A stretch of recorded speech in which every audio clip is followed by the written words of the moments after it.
இந்த அடி பேத்தியல கொடுத்தா அதான் நான் பார்த்தேன். நீ யார் தானா திங்கிறாளாச்சு, நீ யாரும் கொடுக்குறதாவது. இப்படி பிடிங்கி திங்க தாண்டி என் தாத்தனை உன்னை விட்டு ஓடி போயிட்டான்.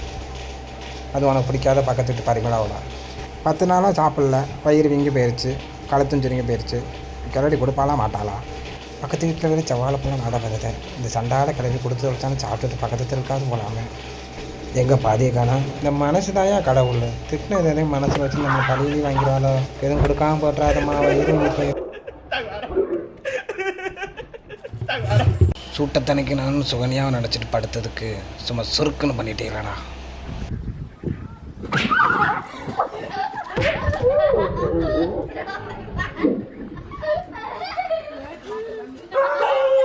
அடே, அடிக்கிற வெயிலுக்கு உங்களுக்கு மூளை ஒலிக்கு மூத்திர சத்தில் தாண்டா ஊற்ற போகுது.